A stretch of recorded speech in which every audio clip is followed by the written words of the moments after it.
Hey everyone, it's Nenad and welcome back to another video. I picked up the Sonos One SL bookshelf speaker a few weeks ago, and so far I've been really happy with my purchase. So I wanted to make a video and share my thoughts with you in case you were thinking of picking one up for yourself. First, I'll do a quick unboxing of the speaker, and then I'll go over what I think of the sound quality and if I think it's worth the price. So let's get right into today's video. So here's the box that it came in, and I'll have to say that Sonos nailed it with the packaging, which is something that you would expect from a company selling a premium product. The box is clean with minimal Sonos branding, and the overall design of the box definitely gives off Apple packaging vibes.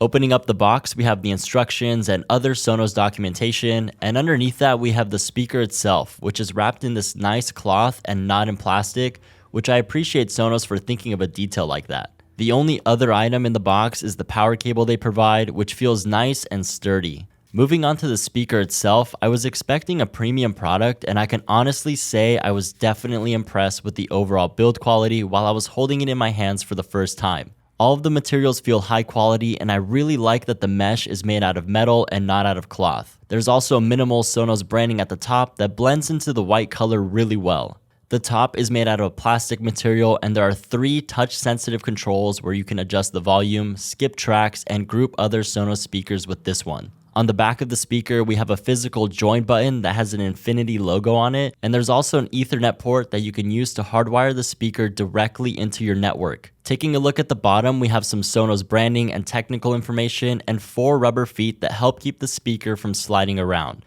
There's also the power port and a groove cutout where the power cable lays flush with in order to help keep a clean look while the speaker is plugged in and standing upright. I really like how compact the Sonos One is, and it feels like I can pop it in almost anywhere. The speaker stands at 6.36 inches tall, and the square base and top measure in at 4.69 inches on each side. It also has some nice weight to it, coming in at 4.08 pounds, which makes it feel like a really solid product. On top of the speaker, there are 3 touch control buttons that you can use for a few different things. You can turn the volume up or down by touching either of the square icons. You can play or pause your music by touching the play pause button in the middle, and you can switch tracks by touching either square icon and swiping your finger forwards or backwards. If you've been looking at the Sonos One speaker, you probably noticed that there are 2 different models of the same speaker. There's the original Sonos One, and then there's the Sonos One SL, which is the one that I purchased. The main difference between the two is that the Sonos One is a smart speaker with Amazon Alexa and Google Assistant capabilities, while the Sonos One SL doesn't have this capability.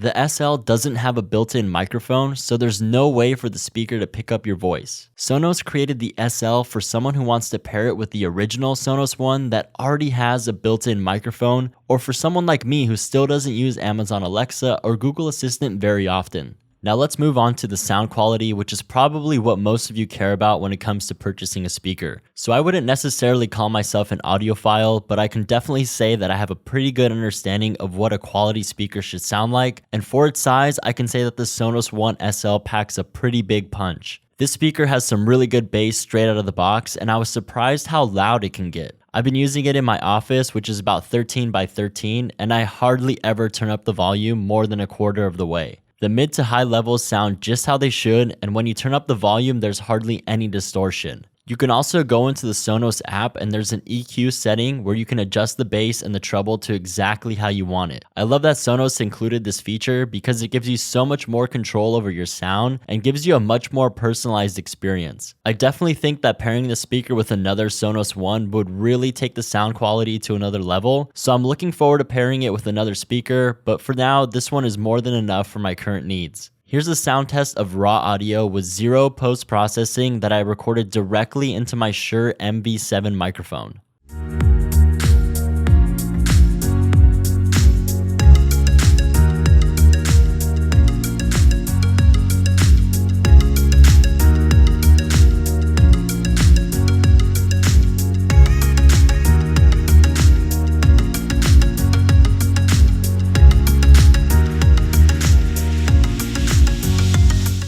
Overall, I think the speaker sounds fantastic, and I really am happy with everything that it has to offer. There aren't many things that I would like to see improved, but I would say that not being able to stream through Bluetooth is a bit of a pain. Having to go solely over Wi-Fi can be a drawback, but so far I haven't found it to be a big issue. It's also a little bit annoying if someone else would like to stream music through the speaker, as they have to download the app and connect to the speaker, so it's a lot more time consuming than just connecting through Bluetooth. All in all, I think the pros really outweigh the cons, and the overall package is quite amazing. If you know the Sonos brand, you know that their products aren't cheap. The Sonos One SL retails for $199, and this is basically their entry-level Wi-Fi speaker. There are quite a few cheaper options out there, but I find it really hard to beat Sonos when it comes to overall quality. Their attention to detail with their products is some of the best in the industry, and they really do make everything so easy to use. Their products look and sound great, and I'm looking forward to creating an entire Sonos ecosystem throughout my home and office. Let me know down in the comments what your favorite Wi-Fi speaker is, as I'm curious to see what your experience has been with different products. So that's it for me today. Thanks for watching all the way to the end, and be sure to hit that like button and also consider subscribing to the channel to keep up with all my new videos. Thanks again, and I'll see you next time.